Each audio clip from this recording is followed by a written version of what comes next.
Meeting है इस बार, क्योंकि जो राष्ट्रपति है वो खुद कह रहे कि वो संडे सर्विस में भी सहभागी होके, और सेंट्रल अफ्रीका में भी जो राष्ट्रपति है उन्होंने बोला है कि आप पास्टर पार्क के लिए खुद के से कोई प्रोग्राम मत बनाओ, मैं उनका शेड्यूल बनाऊंगा। मैं उनको अपने गांव जाके, लाइक उनको अपने घर ले जाऊंगा, और उनके साथ संगति करूंगा, उनसे प्रार्थना पाऊंगा और कुछ व्यक्तिगत समय बिताऊंगा। तो ये पहली बार ऐसा कुछ हो रहा है। और ऐसे कुछ देश है जहां पास्टर पाक पहले नहीं गए, जैसे कि कॉन्गो। तो एक्चुअली कॉन्गो भी दो है। एक तो डेमोक्रेटिक रिपब्लिक ऑफ कॉन्गो है और एक कॉन्गो है। और दोनों देशों के बीच में एक नदी है जो कि इन दो देशों को अलग करती है।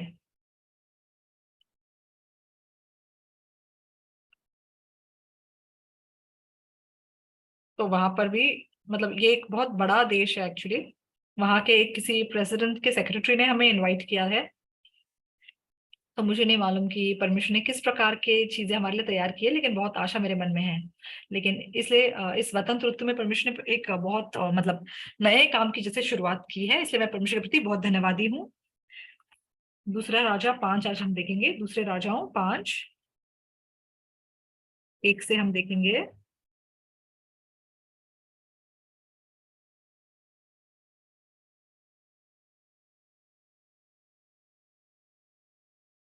अराम के राजा का नामान नामक सेनापति अपने स्वामी की दृष्टि में बड़ा और प्रतिष्ठित पुरुष था, क्योंकि यहोवा ने उसके द्वारा अरमियों को विजयी किया था। वह शूरवीर था परंतु कोढ़ी था। अरामी लोग दल बांधकर इज़राइल के देश में जाकर वहां से एक छोटी लड़की बंदी बनाकर ले आए थे, और वो नामान की पत्नी की सेवा करती थी। उसने अपनी स्वामिनी से कहा, यदि मेरा स्वामी शोमरोन के भविष्यद्वक्ता के पास होता तो क्या ही अच्छा होता, क्योंकि वो उसको कोढ़ से चंगा कर देता। तो नामान ने अपने प्रभु के पास जाकर ये कहा, इजरायली लड़की इस प्रकार कहती है। अरम के राजा ने कहा, तू जा, मैं इजराइल के राजा के पास एक पत्र भेजूंगा। तब वो 10 किक्कर चांदी और 6,000 टुकड़े सोना और 10 जोड़े कपड़े साथ लेकर रवाना हो गया, और वो इजराइल के राजा के पास वो पत्र ले गया जिसमें ये लिखा था, जब ये पत्र तुझे मिले तब जानना कि मैंने नामान नामक अपने कर्मचारी को तेरे पास इसलिए भेजा है कि तू उसका कोढ़ दूर कर सके, तू दूर कर दे। ये पत्र पढ़ने पर इजराइल के राजा अपने अपने वस्त्र फाड़े और बोला, क्या मैं मारने वाला या जलाने वाला परमेश्वर हूँ कि उस पुरुष ने मेरे पास किसी को इसलिए भेजा है कि मैं उसका कोढ़ दूर करूं? सोच विचार तो करो। वो मुझसे झगड़े का कारण ढूंढता है। 8, ये सुनकर कि इजराइल के राजा ने अपने वस्त्र फाड़े हैं, परमेश्वर के भक्त एलीशा ने राजा के पास कहला भेजा, तूने क्यों अपने वस्त्र फाड़े हैं? अब वह मेरे पास आए, तब जान लेगा कि इजराइल में एक भविष्यद्वक्ता है। हमने 8 तक पढ़ा।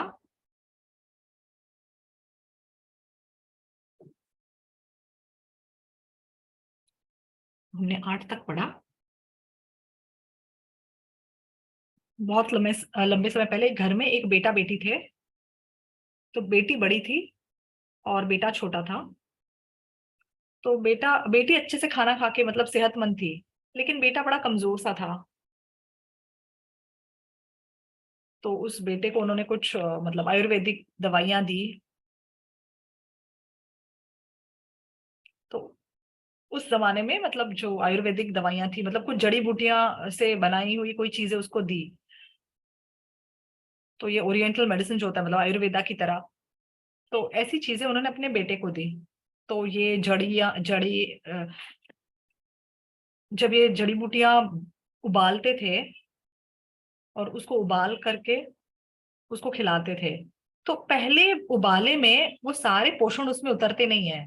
लेकिन उसको जब 2 बार 3 बार उबालते हैं तब वो ज्यादा मतलब न्यूट्रिएंट्स उसमें ज्यादा होते हैं।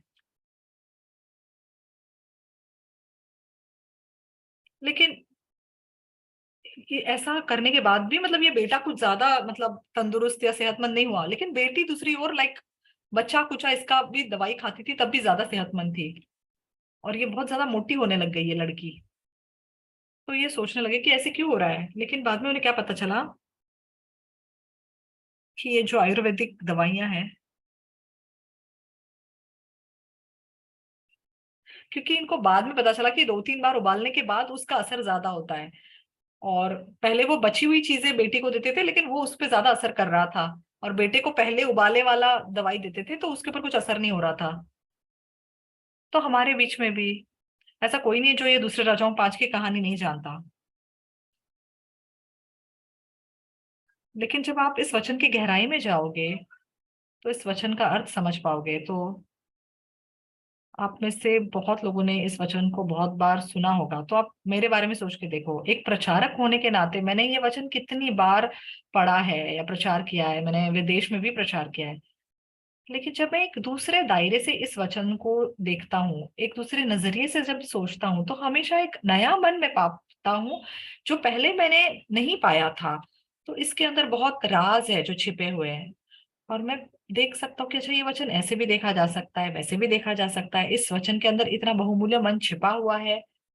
तो बाइबल की अच्छी चीज क्या है कि आप बाइबल को कितनी भी बार पढ़ो, आप कभी बोर नहीं होंगे। और आत्मिक दुनिया की जितनी गहराई में आप जाओगे, आप और गहरी बातें देख पाओगे जो पहले आपने नहीं देखी थी। तो इस प्रकार बाइबल जो है पढ़ने के लिए इतनी अच्छी किताब है। तो यहाँ दूसरे राजाओं 5 में आज तक जो बातें मैं देख नहीं पाया था, ऐसी गहरी बातें मैं देख सका और अनुग्रह पा सका, इसलिए मैं आप लोगों के साथ भी वो बांटना चाहता हूँ। तो मुझे नहीं पता मैं किस हद तक आपको बता पाऊंगा, लेकिन मैं आशा करता हूँ कि आप भी आत्मिक जीवन के बहुत से रहस्य इस वचन के द्वारा देख सकेंगे और इस अध्याय को एक नई तरीके से देख के अनुग्रह पा सकेंगे।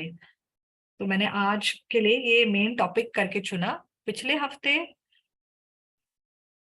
मैंने भाई बहनों के साथ समय बिताया, क्योंकि अफ्रीका जाने से पहले मैं सचमुच भाई बहनों के साथ वचन बांटना चाहता था। क्योंकि अब से 2 हफ्तों के लिए मैं अफ्रीका में रहूंगा और आज शाम अफ्रीका के लिए मेरी फ्लाइट है। तो 2 हफ्तों के बाद वाले रविवार के शाम को मैं वापस आऊंगा। तो अब सोचो, मैं 2 हफ्तों के लिए यहाँ नहीं रहूंगा। लेकिन पास्टर पाक जो है वहां से कोटे डिवोर जाएंगे, फिर वहां 8 दिन रहेंगे और उसके बाद वो इथियोपिया से होकर वापस आएंगे। लेकिन मैं, हम लोग जो है, जो हेड पास्टर्स, इथियोपिया से सीधे हम कोरिया आएंगे। तो संडे को कम से कम हम इवनिंग में वचन प्रचार कर सकेंगे। लेकिन पास्टर पाक का शेड्यूल उसके बाद भी कंटिन्यूअसली है। लेकिन क्योंकि सरकार के साथ कोई प्रोग्राम नहीं है, इसलिए हम लोग तो वापस आ रहे हैं ताकि संडे को कम से कम हम वचन दे सके। तो ये 2 हफ्ते भी जल्दी बीत जाएंगे, क्योंकि इसी हफ्ते सोमवार से बुधवार तक आनसान चर्च में सभा हो रहा है और उसके बाद उल्सान में सभा हो रहा है। तो आप लोग उस सभाओं में जाओगे तो समय ऐसे ही बीत जाएगा।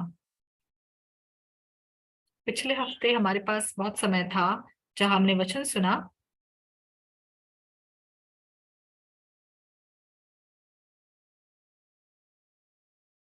परमेश्वर ने हमें आत्मिक भोजन लगातार दिया है। मेरे मन में भी मैंने बहुत अनुग्रह पाया है। क्यों? मैं ऐसे क्यों कहता हूँ?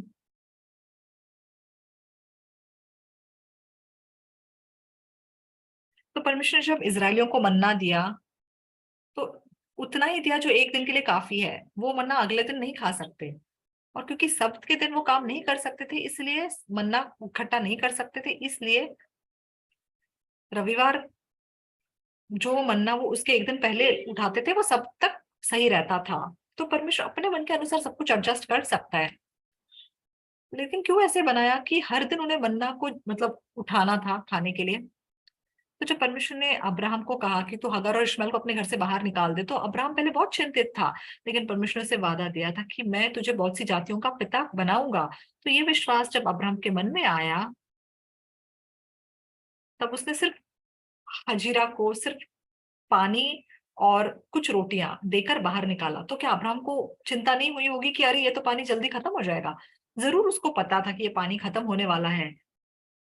लेकिन जब वो पानी खत्म हुआ, हजीरा ने परमेश्वर की ओर देखा, परमेश्वर को पुकारा और परमेश्वर ने उसके लिए वहां पर एक सोता बनाया।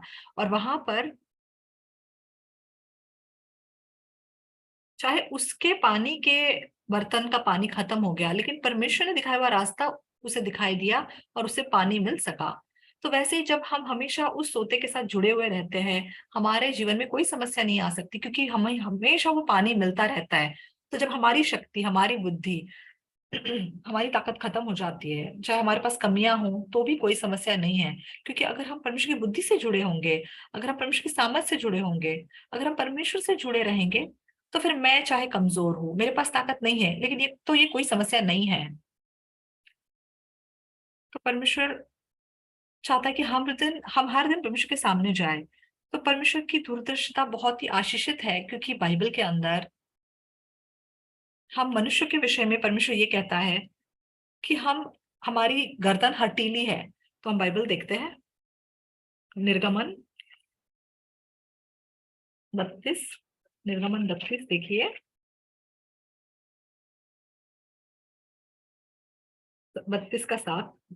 तब यहोवा ने मूसा से कहा, नीचे उतर जा, क्योंकि तेरी प्रजा के लोग जिन्हें तू मिस्र देश से निकाल ले आया है वे बिगड़ गए हैं,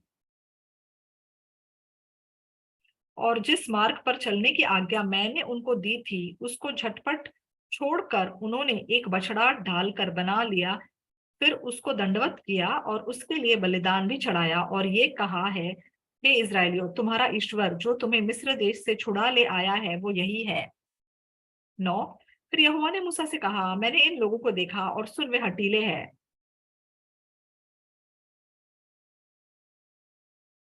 तो यहाँ परमेश्वर क्या कहता है? परमेश्वर जब हम इंसानों को देखता है, तो यहूदी लोग सबसे ज्यादा परमेश्वर की सेवा करते हैं, लेकिन उनके विषय में परमेश्वर कहता है कि तुम हठीले हो। तो फिर हम सोचो कितना ज्यादा हठीले हैं। तो अगर परमेश्वर उनको हठीला बोलता है, तो हमारे बारे में सोच के देखो। तो परमेश्वर यहूदियों को देख के कहता है कि वे हठीले हैं। तो परमेश्वर हमारे बारे में अच्छी तरह जानता है। हम एक और वचन देखते हैं। तो परमेश्वर जो हमारे बारे में इतने अच्छी तरीके से जानता है, हम देखते हैं परमेश्वर हमारे विषय में क्या कहता है। भजन संहिता, भजन संहिता 103, 103 का 14।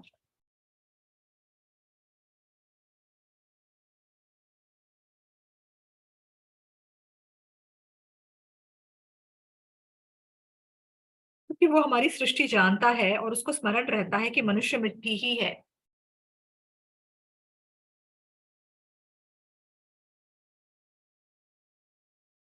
परमेश्वर क्या लिखा हुआ है कि वो हमारी सृष्टि जानता है।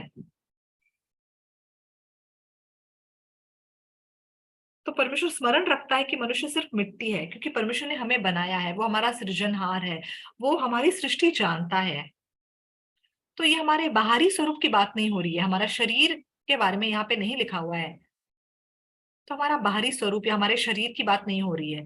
परमेश्वर क्या जानता है? परमेश्वर हमारे बारे में क्या जानता है? परमेश्वर जानता है कि हमारे सर से लेकर हमारे पांव तक परमेश्वर सब कुछ विस्तार से जानता है। परमेश्वर विस्तार से हमारे विषय में जानता है। वो जानता है हम हठीले हैं, और हम वो लोग हैं जो आसानी से परमेश्वर को छोड़ के एक सोने का बछड़ा बना सकते हैं।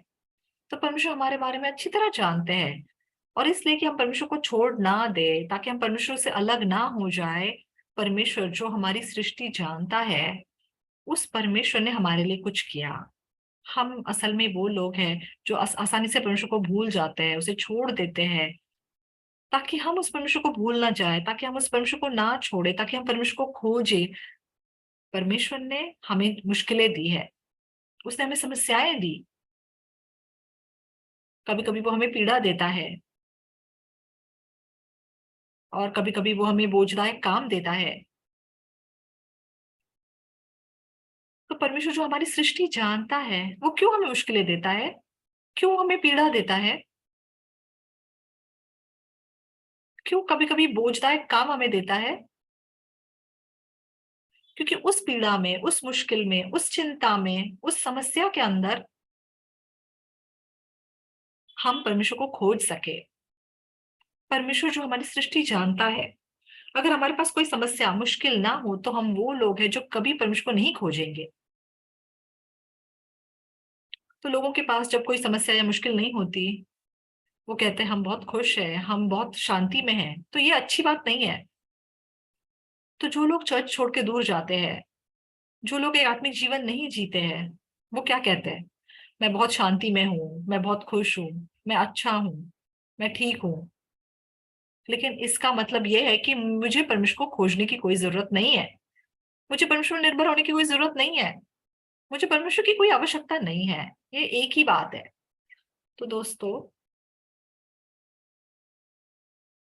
तो एक ऐसा जीवन जीना जहां तुम्हें परमेश्वर की आवश्यकता जरूरत नहीं होती है, जहां पे आप परमेश्वर को खोजते नहीं हो, तो वो आशीषित जीवन कैसे हो सकता है? क्योंकि आप परमेश्वर को खोज नहीं रहे हैं, तो आप परमेश्वर से दूर जाए बिना नहीं रह सकते, आप परमेश्वर को भूले बिना नहीं रह सकते। इसलिए आपके मन में, मैं परमेश्वर को छोड़ चुका हूँ, मैं कलीसिया को छोड़ चुका हूँ, लेकिन मैंने परमेश्वर को नहीं छोड़ा, मैं अभी भी परमेश्वर को खोजूंगा, मैं परमेश्वर की ओर देखूंगा। ये मजाक है, मतलब ये हंसी की बात है। चर्च में होते हुए वो चर्च बाइबल नहीं पढ़ते, परमेश्वर की ओर नहीं देखते, तो आप सोचो चर्च में बाहर जाने के बाद वो परमेश्वर को खोजेंगे? कभी भी नहीं। वो आखिरकार परमेश्वर को भी छोड़ देंगे, वो परमेश्वर को भी भूल जाएंगे, और फिर परमेश्वर के बिना एक जीवन जिएंगे। तो फिर यहाँ पे समस्या क्या है? परमेश्वर हमारी सृष्टि जानता है, बिना मुश्किल और बिना किसी समस्या के हम परमेश्वर को जरूर भूल जाएंगे, परमेश्वर को छोड़ देंगे। परमेश्वर जानता है, इसलिए ताकि हम हर दिन उसको खोजे, ताकि हम हर दिन परमेश्वर से अपना रोज का भोजन मांगे, रोज की रोटी मांगे। परमेश्वर हमें एक दिन का भोजन एक दिन में देता है, ताकि हमारा एक दिन बनना खत्म हो जाए तो अगले दिन के लिए हम परमेश्वर के सामने फिर से जाएं।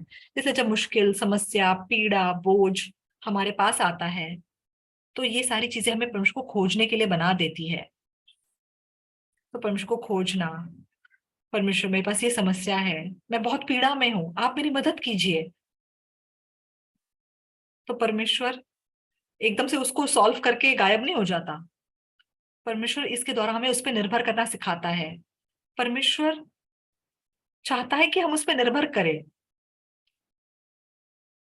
तो इसका मतलब क्या है? परमेश्वर हमें विश्वास का जीवन सिखा रहा है। तो बच्चे जब बड़ों से मांगते हैं, तो कभी कभी वो जिद करते हैं ना, हठीले बन जाते हैं। तो माँ उस समय कुछ नहीं देती है। माँ क्या बोलती है? अच्छे से मांगो, प्लीज बोलो, कृपया बोलो, तब मैं दूंगी। तो बच्चे जब ज्यादा जिद करते हैं, तो माँ उन्हें कुछ नहीं देती। लेकिन जब हाथ जोड़ के, नम्र बन के, मम्मी प्लीज दे दो, जब ऐसी बात बोलेंगे तो माँ देती है। तो इससे बच्चे क्या सीखते हैं कि हाँ, मुझे जो चीज बहुत, मतलब स्ट्रांगली चाहिए, उसके लिए मुझे नम्र होना पड़ेगा, मांगना पड़ेगा। तो हमारी कोई एक रिट्रीट हो रही थी, तब कोई एक कुत्ता लेकर आया हमारे पास, तो हमने उस कुत्ते को पाला। बहुत अच्छा, मतलब कोई ब्रीड का कुत्ता है वो, कोरियन ब्रीड का कुत्ता है।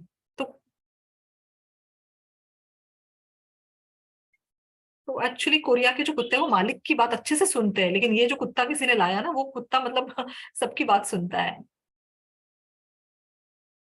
तो एक बार एक पास्टर थे जो ट्रांसफर होके दूसरे पास्टर उस चर्च में आए।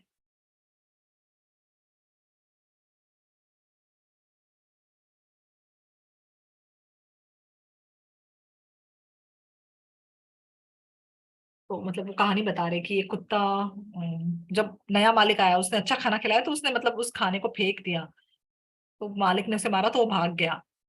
तो कोरिया के कुत्ते मतलब ऐसे होते हैं कि जब हम उनको कुछ सिखाते हैं कि मत कूदो, खाना खाओ, ये पकड़ के बैठ जाओ, तो बैठ जाते हैं।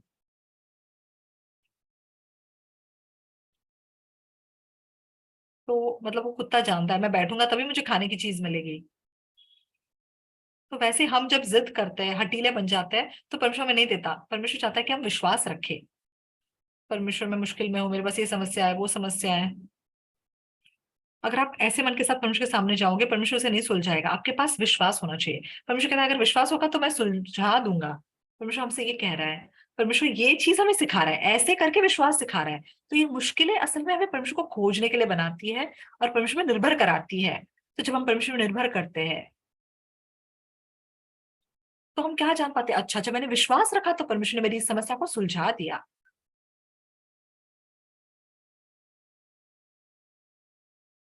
और फिर हम क्या अनुभव करते हैं कि कैसे परमेश्वर ने मेरी समस्याओं को सुलझाया। तो अगर कोई मुश्किल ना हो, हमारे पास कोई समस्या ना हो, तो हम परमेश्वर को भूल जाएंगे। और परमेश्वर क्योंकि हमारी सृष्टि जानता है, वो हमें मुश्किल देता है, समस्या देता है, और लगातार कोई ना कोई समस्या हमारे ऊपर भेजता है। तो ये कोई बोझ, समस्या, मुश्किल असल में मुश्किल ही नहीं है। एक दो तीन बार जब आप इसका अनुभव कर लोगे, तो आपको पता चलेगा अरे ये मुश्किल मुश्किल नहीं है। परमेश्वर ने, ताकि मैं विश्वास पा सकूं, ताकि मैं परमेश्वर का काम अनुभव कर सकूं, ये आशीष मुझे दिया है। और फिर सबसे जरूरी बात क्या है? मेरा मन। मेरा मन ताकि परमेश्वर को छोड़ ना दे। परमेश्वर ने इसलिए मुझे ये मुश्किलें दी है। और आपको पता चलेगा कि इस मुश्किल के दौरान असल में परमेश्वर मुझे हमेशा आशीष देता है। नहीं तो हम आसानी से परमेश्वर को छोड़ देंगे। तो परमेश्वर इसलिए हमें हर दिन हमारे रोज की रोटी देता है, ताकि हम हर दिन उसको खोजें, हर दिन उस पर निर्भर करें, हर दिन उसका अनुभव करें। और फिर वो हमारे लिए हर दिन का आशीष बनेगा। तो परमेश्वर क्यों हमें इस प्रकार का जीवन जीने देता है? क्योंकि परमेश्वर हमारी सृष्टि जानता है, अगर हम ऐसा नहीं जिएंगे, हम आसानी से उसे भूल जाएंगे, उसे छोड़ देंगे, और फिर उसके विरुद्ध चले जाएंगे। तो लोग चर्च छोड़ने से पहले उनके मन में वो परमेश्वर को खोजते नहीं है।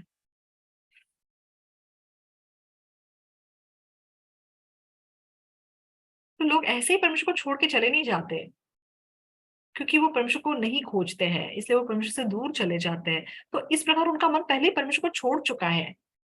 तो ये जब परमेश्वर से दूर हो जाते हैं,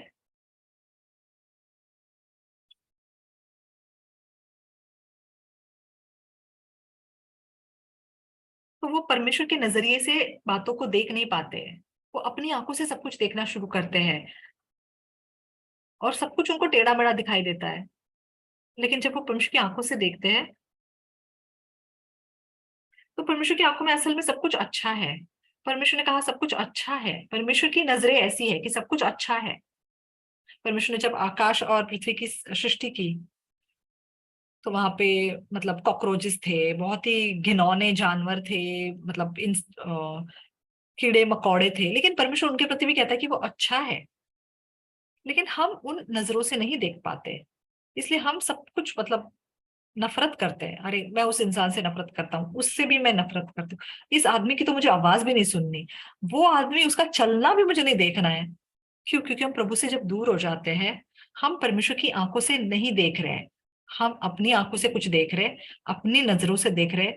इसलिए मैं इससे नफरत करता हूँ, वो मुझे पसंद नहीं है। और ऐसे करते करते ये लोग जो परमेश्वर से दूर हो गए थे, परमेश्वर की नजरें उन्होंने खो दी, इसलिए वो छोड़ के चले जाते हैं। तो पास्टर पाक हमेशा बताते हैं ना एक भाई के बारे में, ब्रदर शिमहोंग साहब, जो 20 साल से शराबी थे। तो उसके विषय में पास्टर पाक ने कहा कि तुम सिद्ध हो। सब लोग ने कहा अरे तू तो बड़ा मतलब प्रॉब्लम प्रॉब्लम देने वाला बंदा है। लेकिन परमेश्वर की आंखों से, परमेश्वर के मन से, पास्टर पाक ने जब देखा और कहा कि तू सिद्ध है, तू बहुमूल्य परमेश्वर का सुसमाचार का कार्य करता है।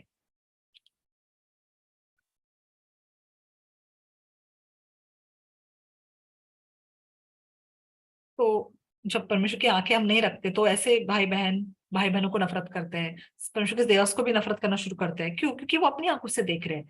तो उनका मन जब परमेश्वर से दूर हो जाता है, क्योंकि उन्होंने परमेश्वर को छोड़ दिया है, अब वो परमेश्वर की आंखों से नहीं देख रहे, और वो परमेश्वर के मन से नहीं देख रहे, लेकिन खुद की आंखों से देख रहे, खुद के मन से देख रहा है। इसलिए शैतान उनको ऐसे धोखा देता है, और एक नई आंखों से उनको सब कुछ दिखाता है। तो परमेश्वर सचमुच हमारे मिशन में बहुत ही विभिन्न प्रकार से काम कर रहा है। हम अलग अलग देशों में जाके अलग अलग कलीसियाओं से मिलकर काम कर रहे हैं, लेकिन हमारे भाई बहन फिर भी कलीसिया के विरुद्ध बातें बनाते हैं, नफरत करते हैं, और मतलब भली बुरी बातें बनाते हैं। तो ये भाई बहन खुद कुछ नहीं करते, लेकिन कोई अस्पष्ट मन पा करके वो लगातार चर्च का न्याय करते हैं, क्योंकि उनके पास परमेश्वर की आंखें नहीं है।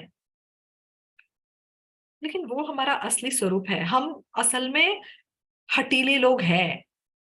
हम वो लोग हैं जो ऐसा जीवन असल में जिए बिना नहीं रह सकते, इसलिए हमारे पास मुश्किलें हैं, परेशानियां हैं, बोझ है। इसलिए हर दिन आपको परमेश्वर को खोजना है, हर दिन उसके ऊपर आपको निर्भर करना है। तो ये अंत नहीं है, लेकिन आपको परमेश्वर का अनुभव हर दिन करना है। हमारे जीवन में हमारे पास गवाहियां होती है, धन्यवादी मन भी होता है। तो क्या हम ऐसा जीवन जी रहे हैं, या फिर क्या आप एक टेढ़ा मेढ़ा जीवन जी रहे हो, सिर्फ दूसरों का न्याय करके, कलीसिया के विरुद्ध जाके? तो ऐसे भाई बहन ना केवल कलीसिया में, बाहर जाने के बाद, मतलब चर्च के बाहर भी, अपने परिवार के अंदर भी एक दूसरे का न्याय करते हैं। तो एक दूसरे को नफरत करते हैं, मुझे वो पसंद नहीं है, मुझे ये पसंद नहीं है। और ऐसे लोग अकेलेपन में गिर जाते हैं, और अपने जीवन में जो भी समस्याओं का सामना करते हैं, उनके पास कोई उसका हल नहीं होता। तो मैंने जब दूसरे राजाओं 5 पढ़ा, तो एक धन्यवादी बात क्या है। तो नामान कोढ़ी जो है, इसने उद्धार नहीं पाया था।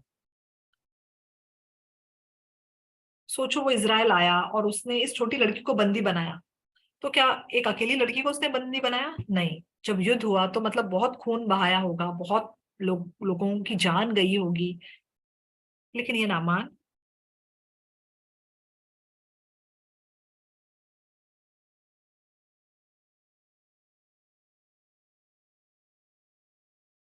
तो हो सकता है किसी की बेटी को उन्होंने ऐसे ही बंदी बनाया हो, किसी की पत्नी, किसी के बेटे, किसी के मतलब भेड़ बकरियां, मतलब कितना कुछ उन्होंने लूट कर लाया होगा।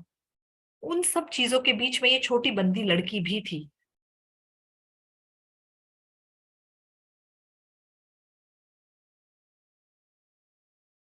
तो पास्टर पाक क्या कहते हैं?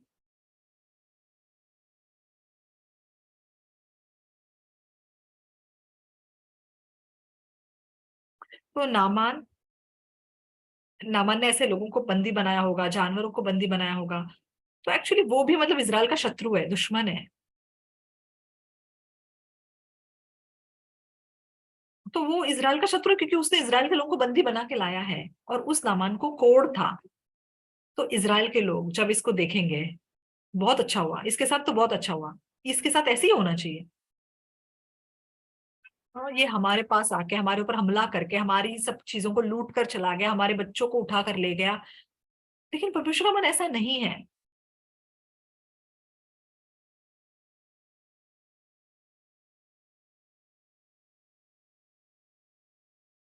तो नामान को कोढ़ हुआ, और वो उस कोढ़ के कारण असल में बहुत पीड़ित था।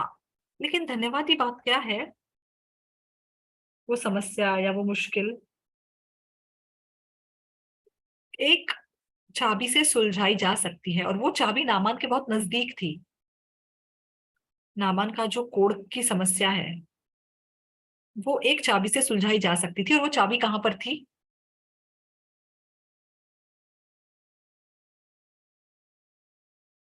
वो चाबी उस छोटी बंदी लड़की के पास है, जो नामान की पत्नी की सेवा करती थी।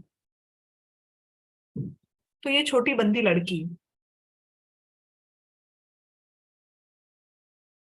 वो क्या कहती है कि अगर मेरा स्वामी भविष्यद्वक्ता जो शमरोन में वहां पे जाएगा, तो फिर वो उसके कोढ़ की समस्या को सुलझा देगा। तो ये चाबी इस छोटी लड़की ने नामान को दे दी। परमेश्वर ने वो चाबी नामान को दे दी, ये बहुत धन्यवादी बात है। तो ये सेनापति नामान अपने पूरे जीवन में,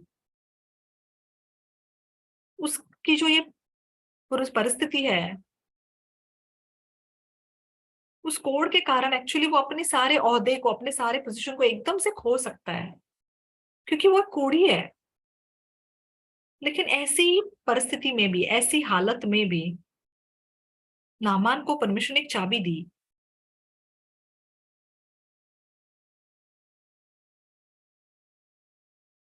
तो ये छोटी लड़की बंदी बनाई गई थी, उसके पास आत्मिक आंखें थी, उसने अच्छे से प्रचार किया।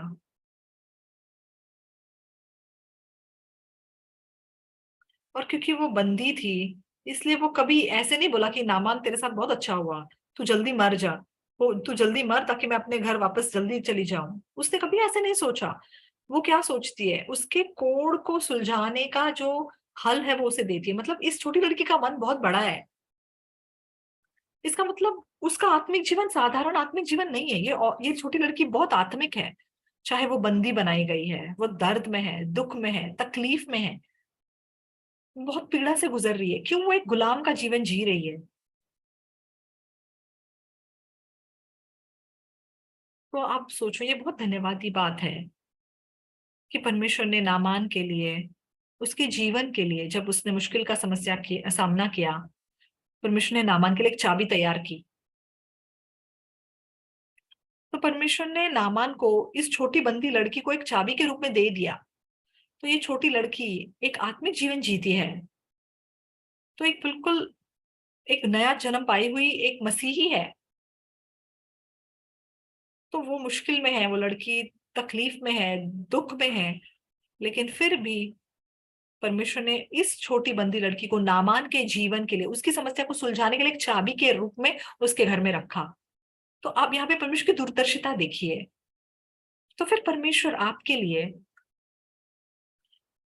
चाहे आप अपना आत्मिक जीवन अच्छी तरह जिए या ना जिए, आप विश्वास रखे या ना रखे, आपके जीवन में मुश्किल समस्या जिसको आपको सुलझाना है, उन सब चीजों की चाबी कहाँ पर है? वो चाबी है या नहीं है? तो आपके जीवन की समस्याओं का हल है या नहीं है? परमेश्वर ने वो फल, वो जो हल है आपको भी दिया है, आपके बहुत नजदीक आपके रखा हुआ है। परमेश्वर ने हमें वो चाबी दी है। हम देखते हैं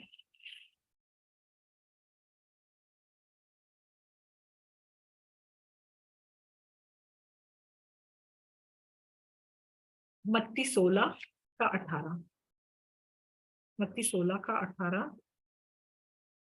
और मैं भी तुझसे कहता हूं कि तू पतरस है, और मैं इस पत्थर पर अपनी कलीसिया बनाऊंगा, और अधोलोक के फाटक उस पर प्रबल ना होंगे।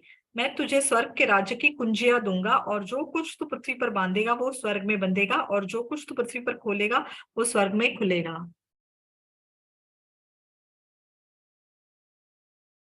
तो अधोलोक के फाटक उस पर प्रबल ना होंगे, ऐसे लिखा है। मैं तुझे स्वर्ग के राज्य की कुंजियां दूंगा, मतलब मैं तुझे स्वर्ग के राज्य की कुंजियां, चाबी दूंगा। परमेश्वर क्या कह रहा है कि इस कलीसिया के अंदर उसने हमें स्वर्ग की कुंजियां दी है। परमेश्वर के सेवक के द्वारा उसने हमारे लिए स्वर्ग के राज्य की कुंजियां रखी हुई है। तो आपके जीवन में जो भी समस्या आए, मुश्किल आए, परमेश्वर ने उन सब के लिए कुंजियां, मतलब चाबी तैयार करके रखी है।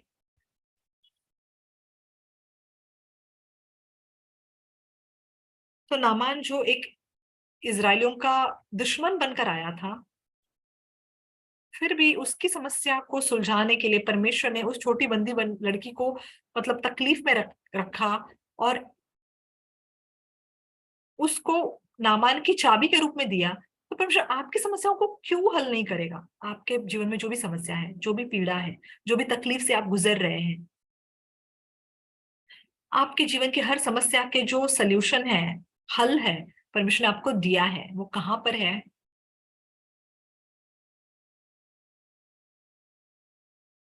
यीशु की देह कलीसिया के अंदर परमेश्वर ने वो सारी कुंजियां रखी है।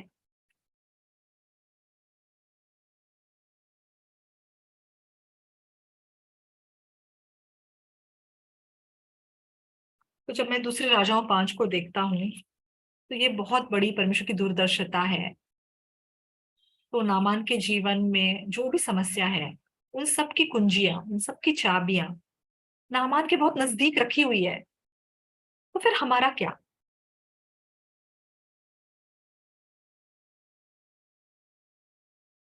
तो हम सोच सकते हैं ना कि परमेश्वर क्या इस छोटी लड़की को प्यार नहीं करता?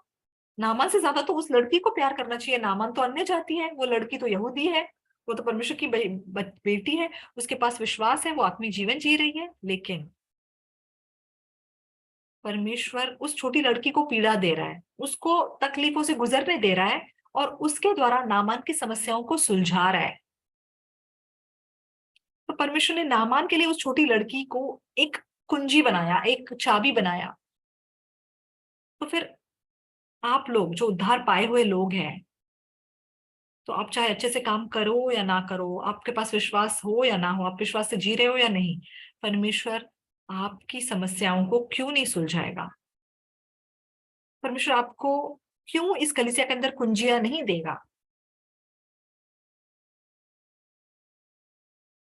तो आपके जीवन का हल क्यों नहीं हो रहा है? क्योंकि परमेश्वर ने कुंजियां चाहे कलीसिया में रखी है, लेकिन बहुत मूर्ख बात क्या है, आप लोगों ने आपके मन कलीसिया के प्रति बंद करके रखे हैं।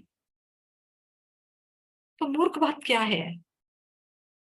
आप लोगों ने अपने मनों को कलीसिया के प्रति, सेवकों के प्रति बंद करके रखा है। आप शिकायत करते हैं उनके प्रति, और इसलिए चाहे आपके जीवन की कुंजी उस कलीसिया के अंदर रखी हुई है, आपने उस जीवन की कुंजी को मतलब ढाप के रखा हुआ है, और आप दूसरी जगहों पर आपकी समस्याओं का हल ढूंढते जा रहे हो। तो दोस्तों, तो बच्चे, माता पिता जो है बच्चों पर प्रबल हो जाते हैं, या बच्चे माता पिता पर जीत पाते हैं? आपको मेरा सवाल समझ में नहीं आया? बच्चे माँ बाप पर जीत पाते हैं, या माँ बाप बच्चों पर जीत पा लेते हैं? कौन किसको छलांग कर सकता है?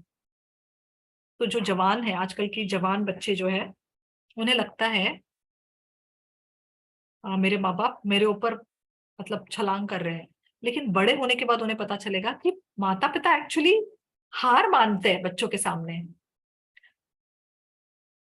तो ऐसा कोई माता पिता नहीं है जो बच्चों पर एक्चुअली जीत पा सकता है, क्योंकि माँ बाप बच्चों के लिए इतना कुछ बलिदान करते हैं, बच्चों के खातिर इतना कुछ खो देते हैं। मैं भी, जब मैं सेवकाई करता हूँ, तो मैं भाई बहनों को बहुत बार, मतलब भाई बहनों के सामने मैं हार मानता हूँ, मतलब मैं उनको जीतने देता हूँ।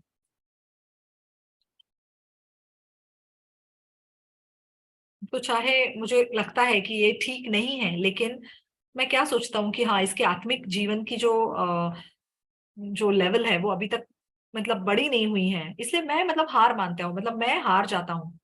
और मैं पास्टर पाक को भी जब देखता हूँ, पास्टर पाक भी बहुत बातों को मतलब सामने वाले का मन जीतने के लिए वो अपने मन को मतलब अपने आप को हारने देते हैं। तो जब आप बड़े हो जाओगे ना, तो आपको पता चलेगा कि माँ बाप ने मेरे लिए बलिदान दिया है, मेरे माँ बाप ने बहुत कुछ मेरी वजह से मतलब छोड़ दिया। तो आपके बच्चे अभी नहीं जानते, लेकिन बाद में उनको भी ये पता चलेगा। मैं भी अपने भाई बहनों के प्रति कई बार मतलब मैं हार जाता हूँ, उनके सामने मैं हार मान लेता हूँ। लेकिन आपको एक बात जाननी चाहिए, अगर आप परमेश्वर के सामने हठीले बनोगे, तो आप परमेश्वर से कुछ नहीं पा सकते। आपके अहंकार पर खड़े होकर, आपके स्वाभिमान पे खड़े होकर आप परमेश्वर से नहीं जीत सकते। परमेश्वर अंत तक आपको मतलब निचोड़ेगा। परमेश्वर लगातार आपको निचोड़ने का काम करता है। इसलिए आप बेकार में अपने घमंड को रेखकर परमेश्वर को के ऊपर जीत पाने की कोशिश मत करो। आप माँ बाप के ऊपर जीत पा सकते हो, अपने कंपनी में अपने बॉस के ऊपर भी जीत पा सकते हो, मे बी चर्च में भी आप पास्टर के ऊपर भी जीत पा लेते हो, लेकिन परमेश्वर के सामने हम जीत नहीं सकते। क्योंकि परमेश्वर अगर आपको जीवन की कुंजियां नहीं देगा, तो आप क्या करोगे?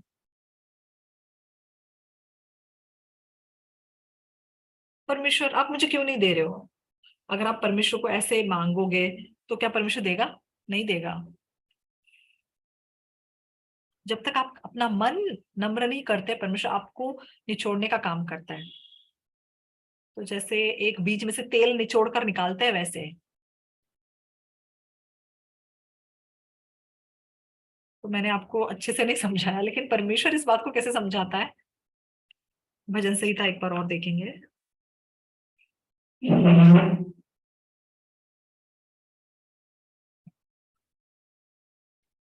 भजन संहिता 107 का 8।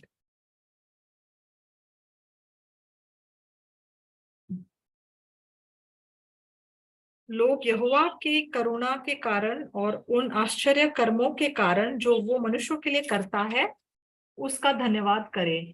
क्योंकि वो अभिलाषी जीव को संतुष्ट करता है और भूखे को उत्तम पदार्थों से तृप्त करता है। जो अंधियारे और मृत्यु की छाया में बैठे और दुख में पड़े और बेड़ियों से जकड़े हुए थे, इसलिए कि वे परमेश्वर के वचनों के विरुद्ध चले और परम प्रधान की सम्मति को तुच्छ जाना। तो यहाँ पे क्या लिखा है कि परमेश्वर हमारे मन को तृप्त करता है, अभिलाषियों को संतुष्ट करता है। लेकिन दूसरी ओर वो कहता है, लोग क्यों अंधकार में, मृत्यु की छाया में बैठते हैं, क्यों दुख में पड़े रहते हैं, बेड़ियों से जकड़े जाते हैं? क्यों? क्योंकि वे वचन के विरुद्ध जाते हैं, परम प्रधान की सम्मति को वो तुच्छ जानते हैं। तो जब वो परमेश्वर के विरुद्ध जाते हैं और परम प्रधान के सम्मति के विरुद्ध जाते हैं, तो परमेश्वर उन्हें मृत्यु की छाया में डाल देता है। और 12 में, तब उसने उनको कष्ट के द्वारा दबाया, वे ठोकर खाकर गिर पड़े और उनको कोई सहायक ना मिला।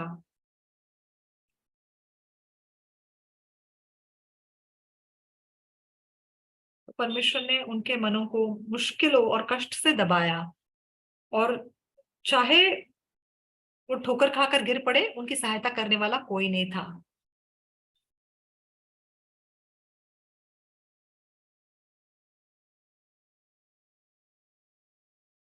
तो परमेश्वर यहाँ पे उनके मनों को नम्र कर रहा है, और वो गिर जाते हैं लेकिन फिर भी कोई सहायक नहीं आया। और इसके विपरीत जब हम अपना मन खोलते हैं परमेश्वर के सामने, और जब हम प्रभु के पास लौट के जाते हैं, और कलीसिया की ओर जब हम अपना मन खोल के, जब हम कलीसिया की ओर जाते हैं, तो हमारे पास जो भी समस्या हो, जिसका भी सामना हमने किया हो, वो सारी मुश्किल समस्या सुलझाई जाती है। तो वो कुंजी परमेश्वर ने हमारे पास रखी है, और परमेश्वर ने अपने चट्टान पर अपनी कलीसिया बनाई, और उस स्वर्ग की कुंजी उसने उस कलीसिया के अंदर रखी है। तो आपके जीवन की समस्या, मुश्किल, आप खुद अपनी कोशिश से, अपने तरीकों से उसको सुलझाने की कोशिश मत करो। कलीसिया के बाहर आपके समस्या का हल नहीं है। लेकिन इस समस्या को कलीसिया कैसे सुलझाएगी? बाइबल हमें क्या बता रही है? वो कुंजी कलीसिया के अंदर रखी हुई है। स्वर्ग की कुंजी कलीसिया में रखी है। तो चट्टान के ऊपर परमेश्वर ने अपनी कलीसिया बनाई है, और फिर उस सेवक के पास जो कलीसिया में है, उसके पास वो कुंजियां रखी है। लेकिन हम कलीसिया की तरफ मन बंद करेंगे, सेवक के प्रति मन बंद करेंगे, तो फिर वो जो कुंजियां हैं, आप उस कुंजियों को फेंक रहे हो। बहुत समय पहले तो भिखारी जो होते थे, वो एक कटोरे में भीख मांगते थे। पुराने जमाने में एक भीख मांगने का कटोरा होता था। तो वो कटोरा लेकर वो घर घर जाके भीख मांगते थे। लेकिन एक दिन एक भिखारी, उसने एक लॉटरी की टिकट जीती। तो उसको सबसे बड़ा नंबर, मतलब उसका नंबर आया, करेक्ट नंबर वो। तो उसने क्या किया, अरे ये कटोरा मुझे नहीं चाहिए। उसने क्या किया कि वो कटोरा मैं फेंक दूंगा, अब मुझे इसकी कोई जरूरत नहीं है, और उसने उसको फेंक दिया। लेकिन उसने वो लॉटरी की टिकट उसकी कटोरे में रखी हुई थी। तो अब सोचो, अब तो लॉटरी की टिकट भी गई और वो कटोरा भी चला गया जिसके अंदर वो टिकट थी, लॉटरी टिकट। तो लोग उस कारण मुश्किल में नहीं है क्योंकि उनके पास बहुत सारी मुश्किलें हैं, समस्याएं हैं। तो नामान के लिए भी परमेश्वर,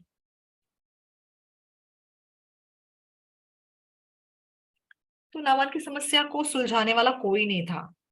लेकिन परमेश्वर ने एक बार में उसकी समस्या का हल कर दिया।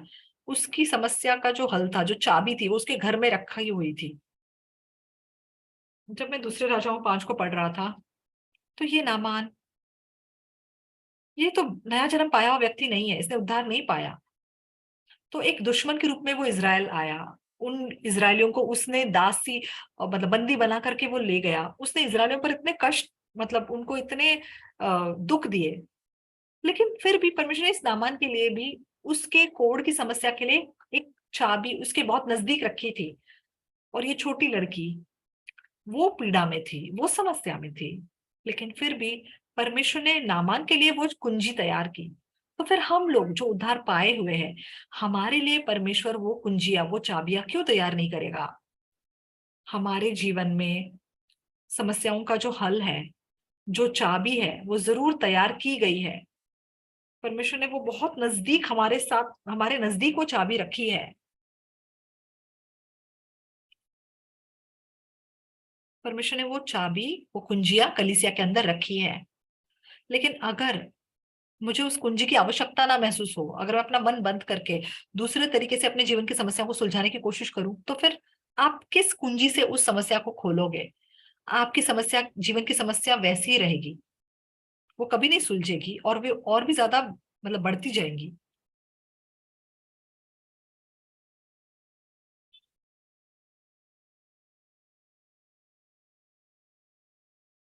तो जब मैंने दूसरे राजाओं 5 पढ़ा, मुझे लगा ये बहुत बड़ी दूरदर्शिता है। तो मैं जब और जगहों पे ढूंढ रहा था कि कहाँ हम परमेश्वर की दूरदर्शिता देख सकते हैं, तो मुझे लगा अगर यहाँ पर ऐसी दूरदर्शिता है तो जरूर बाकी जगहों पर भी होगी। तो ये बहुत स्पष्ट परमेश्वर की दूरदर्शिता है, क्योंकि बाइबल में बहुत जगहों पर परमेश्वर ने असल में अपनी दूरदर्शिता इस प्रकार दिखाई है। तो हम और भी स्पष्ट रूप से इसे कहाँ देख सकते हैं, उत्पत्ति 41, 41, उत्पत्ति 41,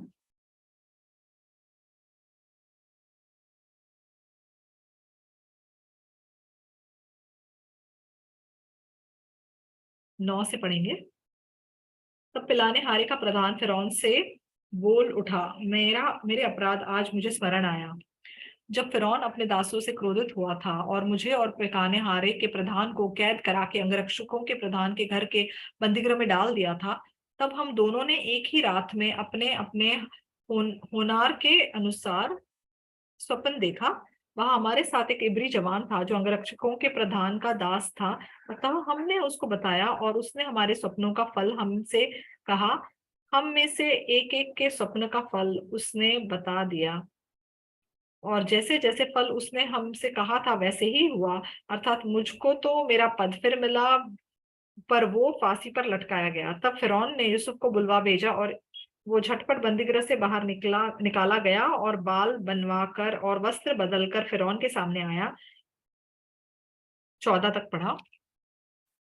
तो जब मैंने परमेश्वर की दूरदर्शिता को बाइबल में अलग जगहों पर ढूंढने की कोशिश की, तो यहाँ पे फिरौन के साथ भी अगर हम देखें, बहुत बड़ी समस्या जब फिरौन के जीवन में आई, मिस्र में बहुत बड़ी समस्या आई, 7 साल का की बहुतायत और 7 साल का अकाल। तो इस समस्या की चाबी कहाँ पे थी? वो चाबी भी फिरौन के बहुत नजदीक थी। तो फिरौन के लिए परमेश्वर ने, जब इजिप्ट में इतना, जब मिस्र में इतना बड़ा मतलब इतनी बड़ी समस्या आई, वो चाबी फिरौन के बहुत नजदीक रखी हुई थी। तो जैसे आप सब जानते हैं, तो जो मुख्य पिलाने हारा, जब वो अपनी जगह पर दोबारा नियुक्त हुआ, 40 के 23 को देखेंगे, उत्पत्ति 40 का 23। फिर भी पिलाने हारे के प्रधान ने यूसुफ को स्मरण ना रखा, परंतु उसे भूल गया। तो मान लो यूसुफ ने उनके सपनों का अर्थ बताया, और अब पिलाने हारे को पता चल गया कि हाँ, मेरा ओहदा मुझे वापस मिलेगा।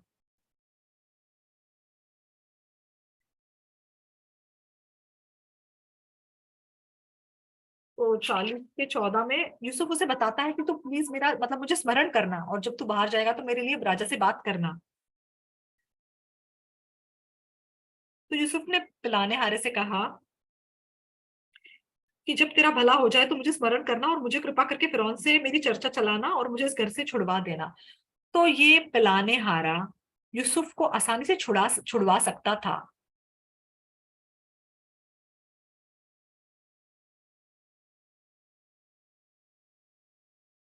तो ये पिलाने हारे के पास भी कुछ ऐसे अधिकार है कि वो उसे छुड़ा सकता था, लेकिन 2 सालों तक वो यूसुफ के बारे में भूल जाता है। और यूसुफ को मतलब बंदीगृह में बहुत समस्याओं का सामना करना पड़ा। तो ये फिरौन भी उद्धार पाया हुआ व्यक्ति नहीं है।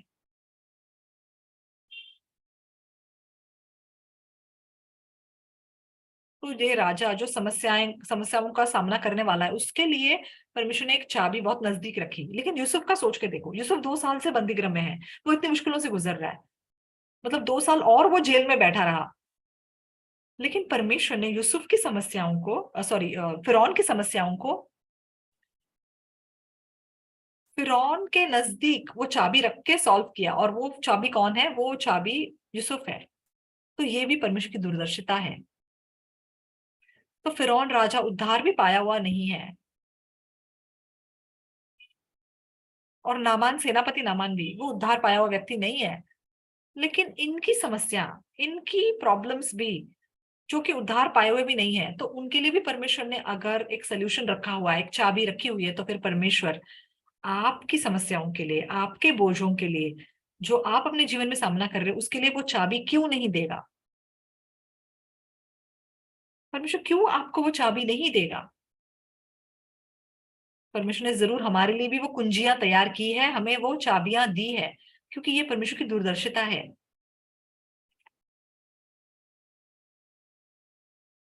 तो जब यूसुफ मुश्किल से गुजर रहा था, तो उसने चाहे पकाने हारे, पिलाने हारे के सपने का अर्थ बताया, तो मुझे लगता है यूसुफ इंतजार कर रहा होगा जेल में कि अरे शायद आज पिलाने हारे ने मेरी बात चलाई होगी राजा के साथ, हो सकता है मैं आज और कल में छुड़ाया जाऊंगा। लेकिन जैसे आप जानते हैं, जब हम किसी चीज की उम्मीद रखते हैं तो हम और निराशा पाते हैं, है ना? अगर हम उम्मीद ही नहीं करेंगे तो निराशा भी नहीं आएगी। तो जब कोई पति पत्नी का जोड़ा शादी करने वाला होता है, तो उनको लंबा समय खुशी से जीने के लिए उनको क्या करना पड़ेगा पता है? आप भी एक खुशी से जीना चाहते हो ना, लंबा अपना जीवन, तो आपको कैसी पत्नी चाहिए? बहुत बुद्धिमान पत्नी, जो जो बहुत अच्छे स्वभाव की हो, सुशील हो। तो खुश होने के लिए किस प्रकार की पत्नी जरूरी है? तो इसका जवाब पता है क्या है? जवाब ये कि आप कुछ अपेक्षा मत रखो, तो आप लंबे समय तक खुशी से रह सकते हो। तो आप सब, मेरा पति या मेरी पत्नी, आप उनसे अगर कुछ उम्मीदें रखोगे, कुछ अपेक्षा रखोगे, तो आप निराश हो जाओगे। तो आप जब कुछ अपेक्षा रखते हो तो वो रिश्ता ज्यादा लंबा नहीं चलता। तो अगर आपको लंबे समय तक खुशी से रहना है, तो कोई अपेक्षा मत रखो।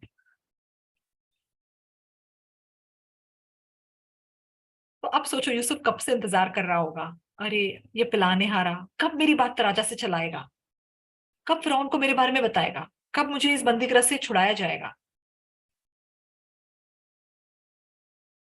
तो पिलाने हारा बाहर जाने से मैं तो बोल रहा था, अरे मैं तो तुझे छुड़ा के रहूंगा, तू चिंता मत कर, मैं तुझे जरूर बाहर लाऊंगा।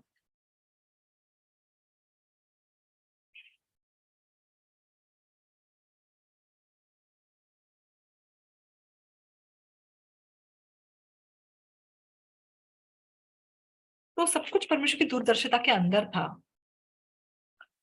परमेश्वर ने यूसुफ को फिरौन की चाबी के रूप में रखा, और उसके लिए 2 साल उसे पीड़ा से गुजरने दिया। उसको 2 साल कैदी बना के जीने दिया, 2 साल एक्स्ट्रा, मतलब वो बंदी गृह में रहा। तो ये इस मतलब नामान के घर में जो छोटी लड़की थी उसके समान ही है। नामान की समस्या को सुलझाने के लिए उस छोटी लड़की के जरिए उस लड़की को मतलब मुश्किलों से गुजरना पड़ा। तो परमेश्वर ने उसको एक चाबी के रूप में नामान के लिए रखा। तो असल में नामान या फिरौन ये उद्धार पाए हुए लोग नहीं है, इनका परमेश्वर से कोई वास्ता नहीं है, ये परमेश्वर के विरुद्ध जाने वाले लोग हैं।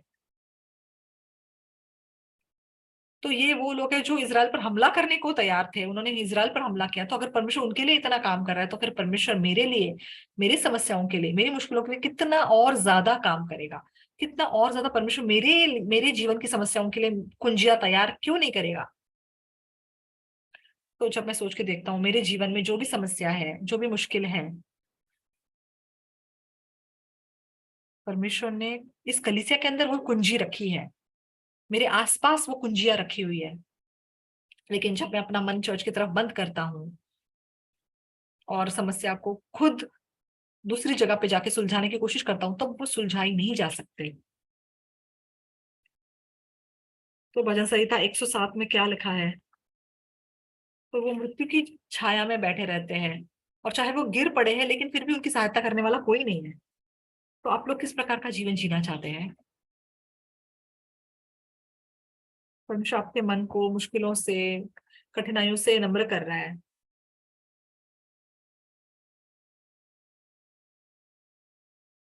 तो आप गिर पड़े लेकिन आपकी मदद करने वाला भी कोई नहीं है। या फिर आप ऐसा जीवन जीना चाहते हैं जहां पे आपके पास जो भी समस्या है, परमेश्वर ने आपको उसकी चाबी भी दी है। तो अगर आपके पास वो चाबी या वो कुंजियां होंगी, तो हर चीज आसानी से सुलझाई जाएगी। तो नामान का कोड भी आसानी से सुलझाया गया, बहुत आसान तरीके से वो ठीक हो गया।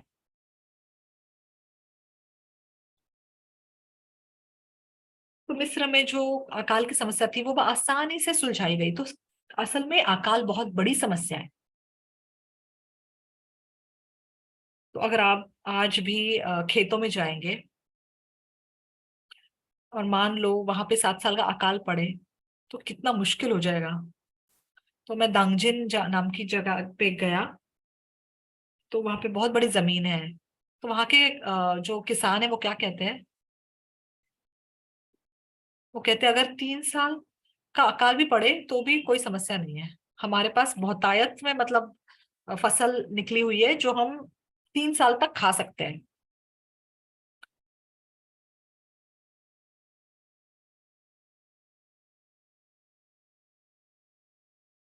तो हमारे देश में मतलब खेती करने के बहुत अच्छी टेक्निक्स वगैरह यूज होती है, इसलिए हमारे देश में मतलब बहुतायत है खाने की। लेकिन उन दिनों में जब पानी नहीं गिरता था ऊपर से, तब खेती नहीं हो पाती थी। लेकिन आजकल जहाँ खेत होते हैं उसके साथ ही उन्होंने पानी के हौद बनाए हैं, पानी के टेक्निक्स बनाए हैं कि ये पानी फसल मतलब खेतों तक पहुंच सके। इसलिए अकाल नहीं आता आसानी से। तो मतलब 3 साल तक तो वो कह रहे हैं कि हम रह सकते हैं बिना किसी मुश्किल के। लेकिन आप 7 साल सोच के देखो, 7 साल का अकाल कितना मुश्किल होगा। लेकिन इस समस्या के लिए भी परमेश्वर ने एक चाबी रखी हुई है बहुत नजदीक फिरौन राजा के। तो आप सोच के देखो, मैं उद्धार पाया हुआ इंसान हूँ। तो जो उद्धार नहीं पाया हुआ इंसान है उसके लिए भी अगर परमेश्वर ने इतनी चीजें तैयार की है, और पूरे देश के लिए अगर परमेश्वर ने कुंजियां रखी हुई है, तो परमेश्वर फिर मेरी मेरे जीवन की समस्या के लिए कुंजियां क्यों नहीं देगा। तो अगर ये परमेश्वर की दूरदर्शिता है, तो फिर ये दूसरे राजाओं 5 में जो नामान है, तो वो अपना कोट ठीक करने के लिए आया है। तो ये कोई साधारण सी बात नहीं है। नामान के जीवन की समस्या के लिए परमेश्वर ने उसके लिए एक चाबी भी दी थी। फिरौन के जीवन की समस्या के लिए भी परमेश्वर ने एक चाबी उसके लिए तैयार रखी है। तो परमेश्वर मेरे जीवन की समस्या, मुश्किल, बोझ के लिए चाबियां क्यों नहीं देगा। वो चाबी भी मेरे नजदीक रखी हुई है। परमेश्वर ने वो चाबी दी है। और वो कहाँ है, उसे ढूंढने की भी जरूरत नहीं है। परमेश्वर ने वो चाबी कलीसिया के अंदर रखी है। लेकिन जब मैं चर्च से दूर हो जाता हूँ, जब मैं अपना मन चर्च की तरफ बंद करता हूँ, तो फिर वो चाबी मैं कैसे पा सकूंगा। तो आप धोखा शैतान से इस प्रकार खाते हो। आपके पास चाहे स्वर्ग की कुंजियां है, आपके पास वो कुंजिया है जिसके द्वारा आप अपने जीवन की हर समस्या सुलझा सकते हो। लेकिन जब आपका मन दूर हो जाता है तो वो कुंजी आपके लिए बेकार है। जब आपका मन दूर हो जाता है तो आपको उस चाबी की जरूरत महसूस नहीं होती, आप उस चाबी को इस्तेमाल नहीं करते। और फिर मैं लगातार पिसे बिना नहीं रह सकता। जैसे परमेश्वर एक बीज में से तेल निकालता है निचोड़ निचोड़ के, वैसे परमेश्वर हमें जरूर तकलीफ पीड़ा देता है। कलीसिया के बाहर कोई सहायता आपके लिए नहीं है, तो फिर आप किस रास्ते पर जाओगे। परमेश्वर ने आपके लिए इतनी बड़ी आशीष तैयार रखी है। तो ये छोटी ही बंदी लड़की, क्यों इसको एक दास का जीवन जीना था, क्यों उसको इस पीड़ा से गुजरना जरूरी था। क्योंकि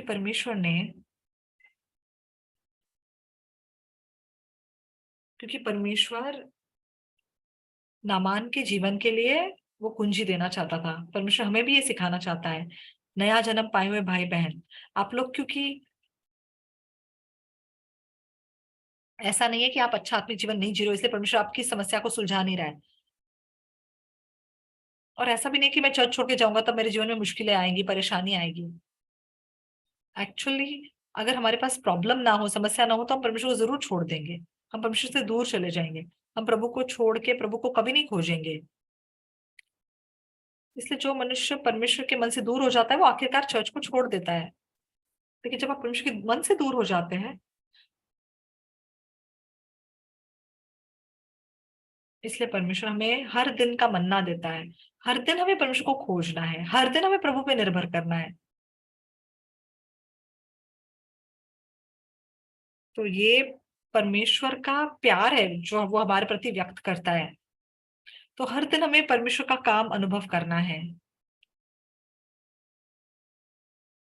तो परमेश्वर वो कुंजियां हमें देना चाहता है जो हमारे जीवन की हर समस्या सुलझा सकता है, ना केवल सेनापति नामान के लिए लेकिन मुझे भी दिया। ना केवल फिरौन राजा को, मुझे भी परमेश्वर ने वो कुंजियां दी है। तो मेरे जीवन में ये समस्या है, वो समस्या है, लेकिन इस कलीसिया के अंदर परमेश्वर ने वो कुंजियां दी है जिसके जरिए मैं हर समस्या को सुलझा सकता हूँ। इस कलीसिया के अंदर मैं प्रभु का अनुभव कर सकता हूँ, इस समस्या को सुलझा सकता हूँ, परमेश्वर के कामों का अनुभव करके एक बहुत आशीषित जीवन जी सकता हूँ। और इसलिए फिरौन राजा यूसुफ को लेकर आता है और फिर उसको एक प्रधानमंत्री के रूप में स्थापित करता है। तो जो कोई अपने मन में इस चीज का अनुभव करता है, वो अपने मन में कलीसिया को स्थापित किए बिना नहीं रह सकते। वो परमेश्वर के सेवक को अपने मन में स्थापित किए बिना नहीं रह सकते, क्योंकि यूसुफ के हाथों में स्वर्ग की कुंजियां हैं। तो फिर फिरौन उस यूसुफ को स्थापित किए बिना नहीं रह सकता। नामान भी उस छोटी बंदी लड़की को, वो उस छोटी लड़की को स्थापित किए बिना नहीं रह सकता। और फिर तब से इस लड़की की जो भी समस्याएं थी, कष्ट थी, पीड़ा थी, इस लड़की के हाथों में नामान की समस्या की कुंजियां हैं। तो आपके मन में जब कलीसिया स्थापित नहीं होता, जब परमेश्वर का दास आपके मन में स्थापित नहीं होता है, इसलिए एक्चुअली आप उस कुंजी का अनुभव अपने जीवन में नहीं कर पाते। और सारी मुश्किल जिसका सामना आप कर रहे हैं, आप खुद से उसे सुलझाने की कोशिश कर रहे हैं, अपने तरीके, अपने कैलकुलेशन से, अपने तरीकों से, तो आप उससे कभी नहीं सुलझा सकते। क्यों? वो समस्या का हल नहीं हो रहा है क्योंकि आप चाबी को इस्तेमाल नहीं कर रहे हैं। आप चाबी का इस्तेमाल नहीं कर रहे हो, इसलिए आपका समस्या वैसा का वैसा है। लेकिन जो व्यक्ति ये देख लेता है कि हाँ, इस कलीसिया के अंदर जो कुंजी है उसके द्वारा मेरी समस्या हल हो रहा है, तो हम उस कलीसिया को स्थापित करेंगे, उसको ऊंचा उठाएंगे, उसके प्रति विश्वास रखेंगे, उस परमेश्वर के सेवक को ऊंचा उठाएंगे। और जो काम कलीसिया करता है, हम पूरा मन डाल के उसमें कलीसिया के साथ एक मन होके करेंगे। तो ये ऐसा नहीं है कि ये कोई काम नहीं है कि हमें करना ही है। जो अनुभव करते हैं वो स्वाभाविक रूप से ऐसा करते हैं। आपके मन में या नामान के लिए भी परमेश्वर ने वो चाबी तैयार की, लेकिन फिरौन के लिए भी परमेश्वर ने वो चाबी तैयार की। तो ऐसा परमेश्वर हमारे समस्या को सुलझाने के लिए कुंजियां क्यों तैयार नहीं करेगा? अगर आप विश्वास करेंगे उस परमेश्वर पे, अगर आप विश्वास करेंगे, आप जब कभी दूसरे राजाओं 5 को याद करेंगे, तो वो चाबी जो परमेश्वर ने नामान को के समस्या को सुलझाने के लिए दी थी, वैसे मेरे जीवन में कलीसिया के अंदर वो कुंजियां रखी हुई है। तो मैं आशा करता हूँ कि आप लोग भी उस चाबी को अपने मन मतलब अनुभव करोगे, अपने जीवन में परमेश्वर का काम अनुभव करेंगे। धन्यवाद।